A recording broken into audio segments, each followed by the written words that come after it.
Hey, what's up, guys? This is Benny Ricciardi with rotocurve.com, and I'm here with our DraftKings MLB Benny's Bats video for Friday, June 24th. Large 15-game slate, some good pitchers on the mound, some gas cans, but a lot of information that we got to go over. So we're going to get right into it today. As always, what we like to do here, we look at each pitcher that's on the mound, figure out what their weaknesses are, and then try to figure out which bats, if any, on the other team profile to do the best against them. So we're going to start right at the top with the LA Dodgers going up against Pittsburgh. We got the young rookie Jameson Taillon on the mound for Pittsburgh. Kid's been pretty good in his limited starts. He's a big prospect. He's a guy that everybody's really excited about to see pitch. He had a great start against the Mets. The other two starts he had have been kind of so-so. The Dodger team that he goes up against, he has been giving up a little bit. You know, the left-handed bats have been the ones that have been doing better against him. So a guy like Corey Seager, 394 WOBA, 235 ISO. He's hitting the ball really, really well lately. Definitely one of my favorite shortstop options today. He's like 4,500, so he's not exactly cheap. But between the home runs and the doubles, I mean, this guy is just absolutely stroking the ball right now. So Seager, definitely one of my favorite plays today. You could also look at some of the other lefties. I mean, Adrian Gonzalez not having a great year. Maybe a guy like Jock Peterson makes a little bit of sense. You know, Yasmani Grandal you can throw in there as well. You know, Chase Utley at the top of the order if you want. But really, Seager's the one guy that kind of stands out to me. On the other side of this game, I'm not positive, but I'm pretty sure that the Dodgers are throwing Nick Tepesch today, the right-handed pitcher. Used to pitch for the LA Angels back in the day, if any of you guys remember the name. You know, not really all that great of a pitcher. Right-handed and left-handed bats have done okay against them. I guess Gregory Polanco, a guy who hits right-handed pitching very well from the left side, probably one of the better bats in there.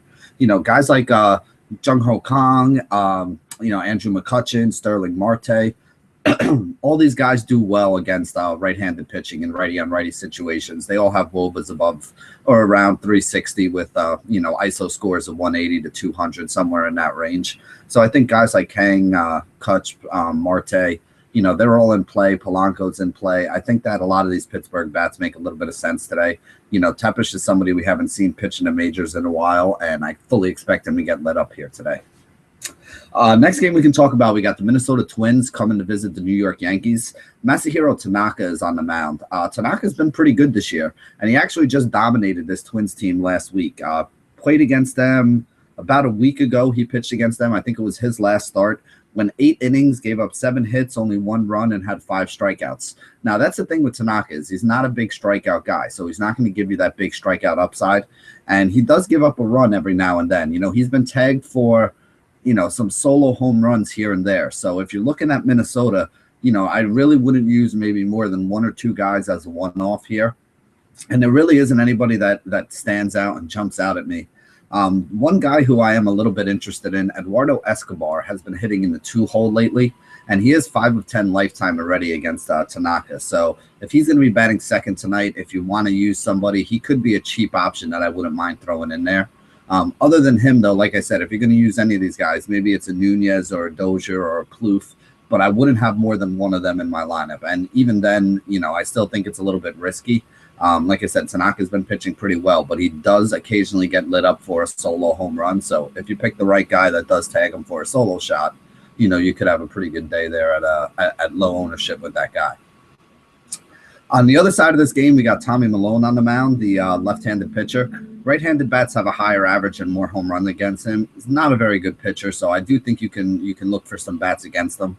Alex Rodriguez, probably the best bet. 378 WOBA, 263 ISO, 4 of 9 lifetime with 2 home runs off Tommy Milone. Also like Carlos Beltran, 347 WOBA, 241 ISO since the start of 2015. 3 for 5 lifetime against Milone with the home run. Starlin Castro tends to hit up higher in the order against left-handed pitching. He's somebody else who's been doing pretty well. So those are the 3 bats that I'd really be looking at on the Yankees team if I wanted to take some Yankees against Milone today. Next game we can talk about, we got Tampa Bay at Baltimore. Matt Moore on the mound for Tampa Bay, and right-handed bats have been the way to attack him this year. They're hitting 278, 12 home runs in 61 innings. You know, really like a guy like Mark Trumbo again tonight. 352 WOBA, 265 ISO. You know, guy's got a ton of power, hit another home run the other day. I think he's up to 21, and I wouldn't be shocked if we get another, another home run Trump bomb from him tonight.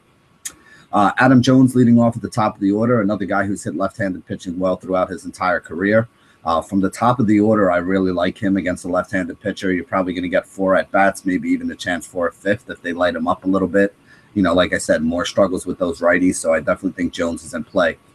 And then just so everybody knows, I know it's been a rough couple days trying to figure out who to play at shortstop, but Manny Machado is coming back into the lineup tonight. And, Machado is actually better in righty-on-righty situations, but he hits left-handed pitching very well too. I don't want to discount that fact. I mean, Machado's just a very, very good hitter. Third base and shortstop eligible on DraftKings, shortstop eligible on a lot of other sites. Definitely like Machado. I think he's another right-handed bat I'd be looking to get back into my lineup. On the other side of that game, Baltimore is throwing Yovani Gallardo. About a 270 average the last 2 years to both left and right-handed bats. So it really doesn't matter who you want to put in there against them. Left-handed bats have more home runs, a higher fly ball rate. I really don't like the left-handed bats on Tampa Bay, though. You're talking guys like you got Brad Miller, you got Logan Morrison, Corey Dickerson, and then whoever they throw in there in like the 8th hole at the bottom of the order. Tampa Bay has not been good against right-handed pitching recently. They just came through that Cleveland series where Bauer dominated them and Kluber dominated them. I mean, if you have a right-handed pitcher with even a little bit of strikeout upside, that strikeout upside is amplified against Tampa Bay because they strike out a lot against right-handed pitching. So, I was looking at all these bats. I don't really love Gallardo. I don't think he's a very good pitcher, but I also don't really see this Tampa Bay team going crazy against them. I mean, if you want to use a guy like Forsythe or Evan Longoria, I mean, be my guest. But on a 15-game slate, I think there's just some guys that stand out that are much better guys to throw on a roster tonight. Next game we're going to talk about, we got the Chicago Cubs going up against the Miami Marlins. Kyle Hendricks on the mound for the Cubs. He's actually been pretty solid this year. Left-handed bats do have a higher average and more home runs against them. So guys like Derek Dietrich, 372 WOBA, 197 ISO since last season. He's somebody in play.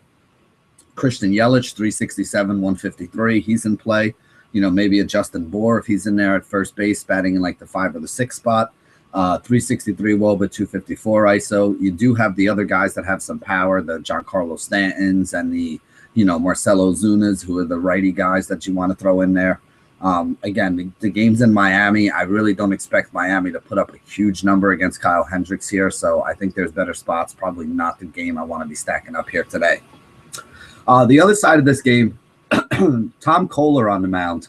Left-handed bats have a higher average against them. Anthony Rizzo, one of the best plays, I think, on the day. 397 WOBA, 268 ISO. Really like Rizzo against Kohler here. Other guy I'm looking at, Chris Bryant, a little bit. He's kind of expensive, so I don't think I have him in any of my early rosters, but I just got a good feeling about him. He's good in righty-on-righty matchups. Kohler's not a guy that's going to blow fastballs by you. 374 WOBA, 216 ISO score for Bryant, so he could be somebody else to look at. If you really want to get crazy, I think you can stack up this Cubs team. I prefer to stack them up against lefty or in a better ballpark than the one that they're going to be in today, but I do think it's one of the best offenses we have in the league, so I wouldn't be shocked if, a Cubs stack goes kind of low owned with so many games going on tonight and gives you a pretty big return. Next game we're going to talk about, we got Cleveland against Detroit. Really like Danny Salazar on the mound, although it's a tough matchup for him. He's been great against both right and left-handed bats this year. In years past, he's given up a lot of home runs, which has kind of been a problem to him. But it seems like so far in 2016, he's been able to limit the damage that those home runs have caused and not given up as many of them. So he still has a low batting average to both sides of the plate, still a decent strikeout pitcher. And if he's not getting lit up for the home runs, that's why his numbers and his presence on the mound has been so good this year. Miguel Cabrera, probably the favorite bat to go against him. 420 WOBA, 227 ISO against right-handed pitching. I mean, Miggy's just so good a hitter. He can hit anybody if they make a mistake. Victor Martinez, another guy who hits mistakes pretty well. He's the one lefty that they're going to have from the other side as a switch hitter. So I think V-Mart's okay, although, recently he hasn't been producing like I expected him to. And then the one other guy, the one cheap guy I think you got to look at. I mean, Steven Moya has been so hot right now, even against right-handed pitching. 365 WOBA, 257 ISO score. So if you're looking for a little bit of a cheaper option there, you can get some exposure by using Moya. Again, no, I like Salazar. He's a good pitcher. He's up on the mound. I actually am considering using him in some tournaments today. I don't know if I can use him in cash against this Detroit team. This offense has a lot of explosiveness. They're obviously a little bit weaker without J.D. Martinez, but you still got a bunch of really good bats in this lineup. So just keep that in mind. On the other side of this game, Jordan Zimmerman is the pitcher. Left-handed bats have a higher average against him. Right-handed bats have done okay, though, in 2016. I think in 2016, normally he's a guy that gives it up more to left-handed bats. This year, for some reason, he's giving it up more to right-handed bats. Been tougher on lefties, but right-handers are hitting like 280 or 290 against him right now. So I still think lefties are the way to attack him, but I'm not as anti-right-handed bats against him as I would have been in years past with the way he's been pitching. Jason Kipnis jumps right out at me. 376 WOBA, 176 ISO. Probably my top play. Left-handed bat, second baseman. Really solid option there. I guess maybe guys like Francisco Lindor, but he's a little bit expensive. Carlos Santana is kind of cheap, but I don't really know if he's the guy I want to roll out at first base. But those would be the three guys I'd be looking at: Kipnis, Lindor, Santana. Next game we can talk about, we got San Diego at Cincinnati. This is a pretty good game, and I think it's a sneaky spot. Well, not even a sneaky spot. I think it's a spot that should have, some scoring in there. We got some bad pitchers on the mound in a good hitter's ballpark like Cincinnati. That's one of the best spots in the league to hit home runs in.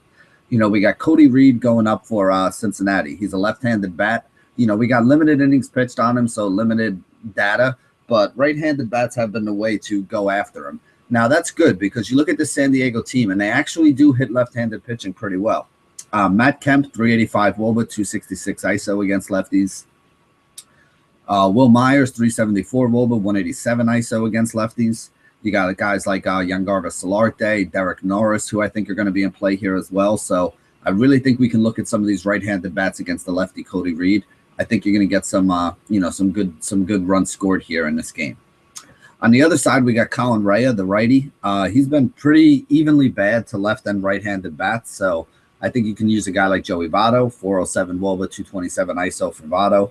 A guy like Adam Duvall, who's got a ton of power, 370 WOBA, 357 ISO, which is a huge number for him. So at home in Cincinnati, good home run hitters ballpark.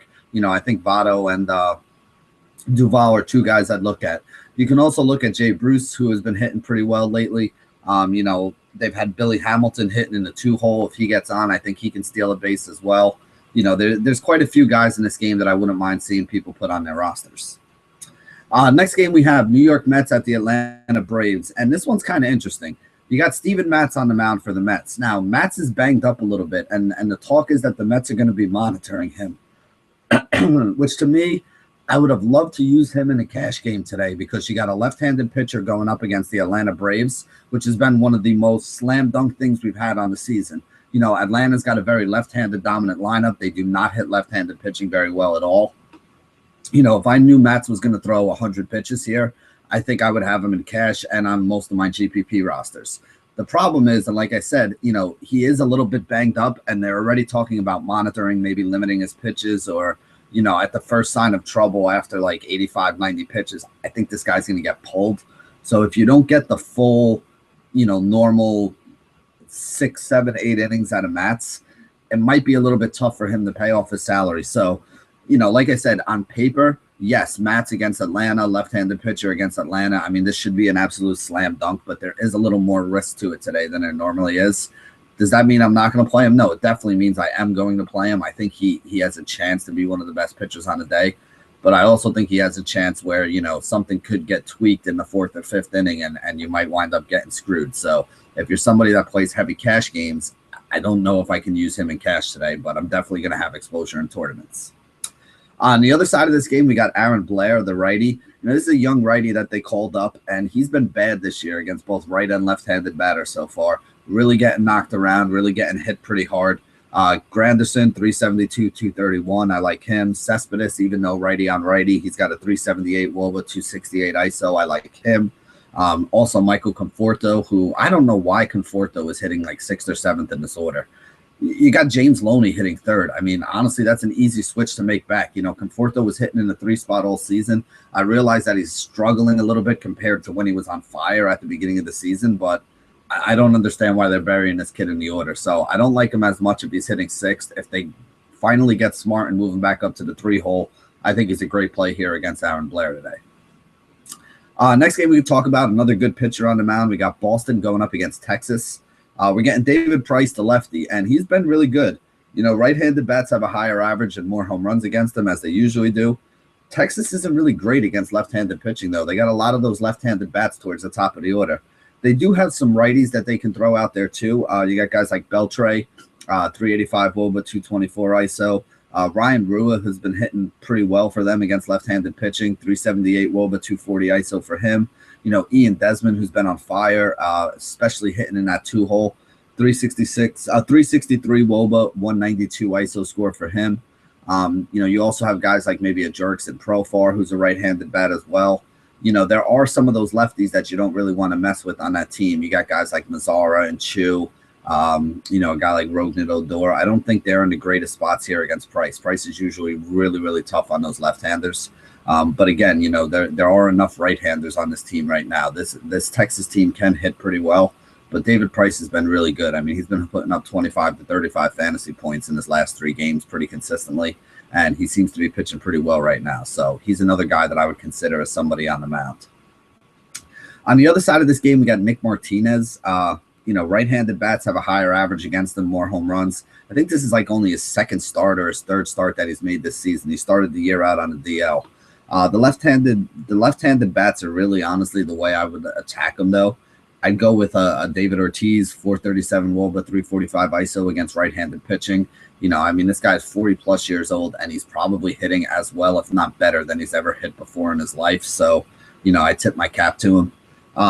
Jackie Bradley Jr., another guy I think you can look at. And then you can look at the right-handed bats. Guys like, Mookie Betts is in play. I think Pedroia is in play. I think Xander Bogaerts in play every day. I mean, this guy just keeps racking up multiple hits, getting some RBIs, getting on base, scoring runs. I mean, he is the fact that Xander Bogaerts is not the number 1 shortstop in the American League for the All-Star voting right now is a travesty to me. I mean, he has been the best shortstop this year, and I think he definitely deserves it. So that wraps it up for the Boston team. Like I said, I do like a lot of those Boston bats going up against Nick Martinez. I think they could have a pretty good game there. Next game, we'll talk about Toronto at the Chicago White Sox. You got Aaron Sanchez on the mound, the right-hander for Toronto. Left-handed bats have a higher average and have hit more home runs against them. There's not really a lot of left-handed bats, though, on the White Sox I want to attack them with. You got a guy like Adam Eaton leading off, 351 WOBA, 164 ISO. I think he's in a decent spot.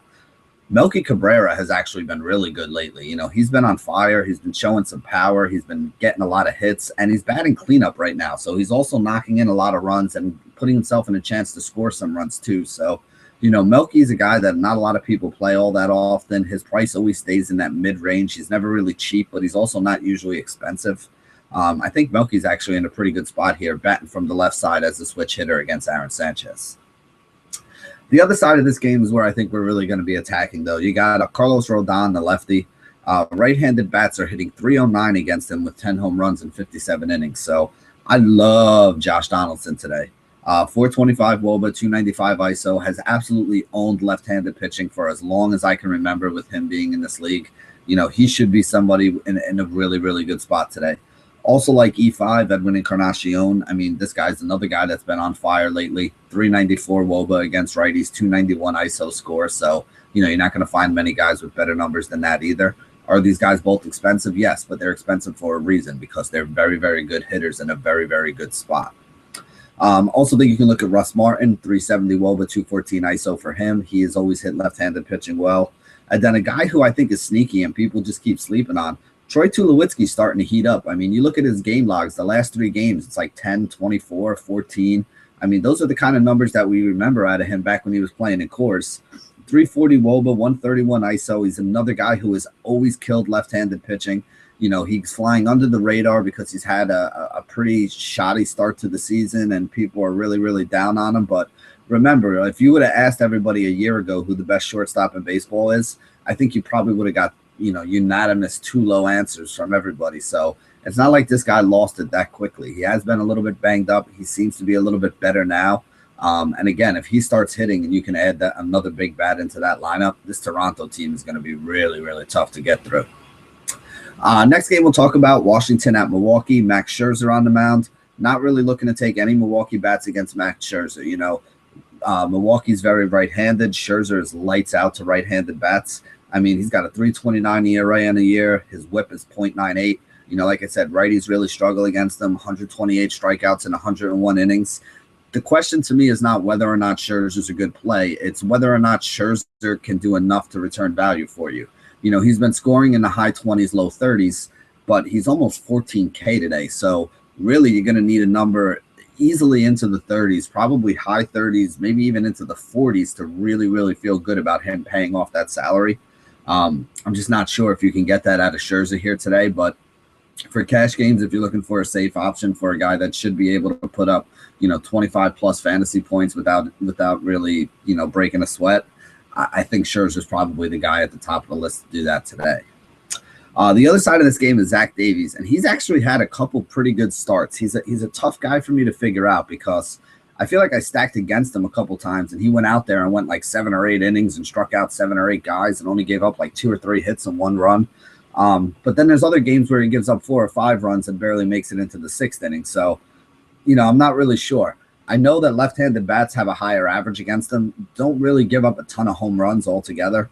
But I guess guys like Bryce Harper, 449 WOBA, 321 ISO against right-handed pitching. Guys like Murphy, 372 WOBA, 216 ISO. Murphy's actually cooled off from the amazingly hot start when he was almost hitting 400 earlier in the year. And his price has come down too. I think he's down around like the $4,000 range today when, you know, for a good part of the last month, we were paying up over $5,000 for this guy. So I think at least the price, at the very least, the price is looking a little more friendly. Next game we can talk about is Houston against KC. That was Keuchel on the mound, lefty, and he had a struggle to start the year. He's pitching a little bit better now, but right-handed bats are still knocking him around. I mean, that's been one of the big differences between last year and this year for him. Last year, he was pretty tough on righties. This year, right-handers are, you know, really knocking it around, getting more home runs against them. You know, he was much better against the righties in 2015. A guy like Lorenzo Cain makes some sense for me. He hits lefties really well. 419 WOBA, 234 ISO since the start of last year. Probably the best and biggest bat that the Royals have against left-handed pitching. I also really like the kid Whit Merrifield, who's been leading off for them. You know, he's just a machine. I mean, he's been getting a lot of singles. He's been getting on base. He's been walking. He's scoring runs. 375 WOBA, 152 ISO for him against left-handed pitching. So he also has his preferred split here. Merrifield and Kane, the 2 guys on that Kansas City Royals team I want. Remember, the game's in KC. If it was in Houston, I'd probably be a little bit higher on some of the bats in this game. You know, KC, not really the greatest. Well, it's not a great home run hitter's ballpark, although guys do tend to get a lot of hits in KC. On the other side of the game, we got Edinson Volquez. Right-handed bats have a higher average against him. You know, you're looking at this Houston team. They don't have a lot of guys that really smash in righty-on-righty situations. Carlos Correa, probably the best in righty-on-righty situations, so he's somebody that's in play for me. Then you got to look at a lefty like maybe Colby Rasmus. If he's hitting in the 4 spot, he does hit right-handed pitching pretty well. You know, you look at Altuve's actually 3 of 7 lifetime against Volquez, so I think he could be in play, but it's just tough for me to spend up for him anytime he's not facing a left-handed pitcher. Then also George Springer, the other guy leading off up at the top of that order, has some speed, has some power. But again, he's better against left-handed pitching too. Although, like I said, Volquez is a reverse splits guy. Right-handed bats tend to do better against him. So I think all these guys are at the very least worth a look. You know my thoughts on Houston. We talk about this every day. I think you either take the pitcher that's going against Houston and hope that they have a high strikeout game. And at the same time, I think you put in a stack of guys on Houston because every once in a while they all start connecting, or a pitcher might not be doing all that well. And, you know, when they're all connecting, this team could put up 10 runs real easily. Next game we can talk about, the one that I'm sure a lot of people are interested in. We got Arizona against Colorado. Tyler Anderson, the lefty on the mound for Colorado. Right-handed bats have a higher average against him. So Paul Goldschmidt definitely in play. 459 WOBA, 243 ISO. Those are some sick numbers against lefties, and he's in Coors Field. Wellington Castillo, Beef Wellington, hits left-handed pitching very well. 383 WOBA, 282 ISO. Definitely think he's in play. And then you could look at some of those little bit cheaper outfielders. A guy like Yasmani Tomas has hit left-handed pitching very well all season long. 379 WOBA, 250 ISO since the start of last year for him. And then O'Brien, the rookie who they just brought up. This guy's put up some big numbers and limited at-bats against left-handed pitching. And again, he's in Coors Field. Anytime you got one of these guys in Coors Field, it's always a good matchup for him. So I think O'Brien and Tomas are two other guys that you can take a look at. On the other side of this game, we got Archie Bradley, and I kind of like Archie Bradley. He's been a pretty solid pitcher, but left-handed bats have been the way to go after him, and he's in Coors Field, so I do think he's going to wind up giving up some runs. You know, Cargo, probably the best bet, 413 WOBA, 301 ISO. Blackman behind him, 362 WOBA, 191 ISO. You know, Arenado, even though it's a righty-on-righty matchup, he crushes righty-on-righty matchups. 386 WOBA, 308 ISO, so I think all those guys are in play. When the lineups come out later today, you know there's going to be a big total number and a lot of runs scored in this game. So I don't know which guys are going to be in the lineup or not be in the lineup outside of the guys that are usually the mainstays. So if you get some of these cheap guys in there, like maybe a Socrates Brito, or if there's a couple guys on the Colorado that are cheap that wind up making their way into the lineup, it's great to have exposure to this game, either in cash or in tournaments. So if you find some of these guys that are like $3,500, you know, less than $4,000 that are hitting somewhere in the top 5 or 6 of this order, and you think that it's a decent matchup for them, yes, all those guys are in play. You know, when I do this video, we're doing a video at 8:30 in the morning. I don't see the lineups before it comes out. It's not like we're doing this at 6 o'clock at night where I can say to you, oh, hey, they got this cheap guy or that cheap guy in there. You know, I'm looking at the numbers and kind of giving you guys the overview of which guys profile to do well against them. But again, if we're playing some of these high-priced guys, you also got to fit in a couple of these cheap guys. So if you see some of these cheap guys in the lineup that we didn't talk about here, it doesn't mean that I don't think they're good plays. It just means that at the time, I didn't realize these guys were going to be in a lineup. You know, if we go through every single player on every team, this video would take 2 hours to do, and none of you guys would watch it. So we try to hit the highlights, but again, you guys got to think for yourselves a little bit. You know, if there's a $2,500 player who makes his way into a lineup in a Coors Field game and is batting somewhere up towards the top end of the order, that guy becomes a great play regardless of anything else, whether we talk about him here or not. So, you know, you guys got to do your part as well to put together some of these rosters and, you know, make everything fit. The next thing we're going to talk about, we got Oakland at the Los Angeles Angels. Jared Weaver's on the mound for the Angels. Right-handed bats hit 303 against them. 9 home runs in 48 innings. Left-handed bats 282, 9 home runs in 36 innings. There's a couple guys that I think we can profile, you know, who profile well against them. Danny Valencia, righty-on-righty matchups, 360 WOBA, 225 ISO. You know, the knock on him was always that he couldn't hit right-handed pitching, but since he's come over to Oakland, he's hit it pretty well. Chris Davis doesn't have a big WOBA, not a big batting average guy, but does have a ton of power, especially against right-handed pitching. Has always hit right-handed pitching well, has always been able to take right-handed pitchers deep, so he's another guy to look at. And then Stephen Vogt, the best left-handed bat that they have on the team right now. He's been hitting in the 3-hole. He's a cheap catching option that, you know, has his preferred split. So he's somebody I want to mention, although, you know, I don't really feel great about him, but I definitely will have a little bit of exposure in a tournament where I need to save a couple bucks at catcher. He's only like 32 or 3,300 today. Next guy we can talk about, I'm pretty sure Eric Surkamp is pitching for Oakland. I've seen different names somewhere, you know, in other spots today, but I think it's Surkamp, the lefty. Right-handed bats are the way to go after him, so I do think that this Angels team knocks him around a little. As far as which guys to play, though, go, I think it's going to be, you know, a whole bunch of guys with 1 or 2 hits in the lineup. You know, I mean, if you want to stack up the Angels, I don't think that's a horrible idea, but as far as guys that stand out as like one-offs that you would play, I mean, the only guy I ever really play as a one-off on this Angels team is Mike Trout. 409 WOBA, 283 ISO, and he's in play against any pitcher, righty, lefty. It doesn't really matter to me. You know, this guy's one of the best players in baseball, and, you know, I use him a lot for a reason. Next game we can talk about St. Louis at Seattle. Carlos Martinez, pretty good pitcher on the mound for St. Louis. Left-handed bats do have a higher average against them, so Robinson Cano and Kyle Seager would probably be the 2 guys that I'd be looking at here. Probably the only 2 guys that I'm looking at here too. And like I said, on a big slate like this, I think there are guys that have softer matchups that we can use. So I don't think we need to go up against Martinez. But if you are going to go against Martinez, the left-handed bats is the way to do so. On the other side of this game, you got Wade LeBlanc. LeBlanc is a lefty. They actually just traded for this guy. I remembered this name. He did have a cup of coffee in the major leagues before. This is actually like his 9th or 10th start in the majors. You know, he's a left-handed pitcher. I don't think he's a very good one, or he would have stuck around in the majors a little longer. You probably want to use the right-handed bats against him. You know, St. Louis is not great against left-handed pitching. One guy who does stand out to me, really like Steven Piscotty.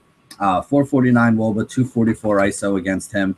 So he's a guy that I definitely think is in play and that you can use. Last game that we'll talk about, we got Philadelphia going up against the San Francisco Giants. Jake Peavy, the right-hander, right-handed bats, kind of a reverse splits guy. They have a higher average. Maybe a Maikel Franco in righty-on-righty situations. Odubel Herrera, the lefty who hits right-handed pitchers pretty well. I think he's probably got the best numbers on the team against right-handed pitching. My problem is I would like to take a lot of bats against Peavy, but I really don't like a lot of bats in this Philadelphia team. So for me, outside of maybe Franco and maybe Odubel, if you're not stacking them up just to, hope that Peavy blows up, I really don't see which way you go here. Maybe a Tommy Joseph, but, like I said, there's really not a lot that stands out and jumps out as guys that you have to have here. The last game, we got Zach Eflin for Philadelphia going up against the San Francisco team. He's a young kid. He's given up 10 earned runs in 8 innings pitched so far, so he's not a very good pitcher. Left-handed bats do hit him well, and you're going to have a lot of left-handed bats right now, especially with most of the righties hurt. A lot of left-handed bats that San Francisco can throw at him. Brandon Belt, 375 WOBA, 204 ISO against righties. I like him. Panic, 357, 168. I like him, especially in the 2-hole. A guy like Jared Parker, 417, 272 in limited innings. Young kid that's really been hitting well, left-handed bat going up against Eflin. I think he'll be in a good spot here. And then even a guy like Buster Posey, Posey, even though it's righty on righty, 351 WOBA, 151 ISO score. I think Posey's another guy that we can look at and use here too. And that wraps it up. Full 15-game slate tonight. Like I said, a lot of different ways to go. A lot of pitching that you can look at. I'm actually interested because the pitching is tough, because if you want some of the studs, you got to pay up like $13,000, $14,000 for them. And there are a couple guys in that like $8,500 to $11K range that I think are interesting. So make sure you take a look at Josh Kalachi's On the Bump article over at rotocurve.com when it comes out. He does a great job. He goes in depth with the pitching and breaks it down, like I do with the bats basically. So take a look at this video, write down some of the bats that we talked about, when lineups come out, see if there's any of those cheap value guys that you can throw in there to make it all work. Take a look at Josh's On the Bump video or On the Bump article. You can find some of the better pitching options today. You put all that stuff together. That's basically what guys like Josh and I do on a daily basis, and it's been profitable and working for us this season. So I have no doubt in my mind that, with all this research that we give you guys here at rotocurve.com, that you can build some winning rosters yourselves and, make some money and have some fun playing daily fantasy baseball. So thank you guys for joining us here at rotocurve.com. And as always, stay classy, DFS.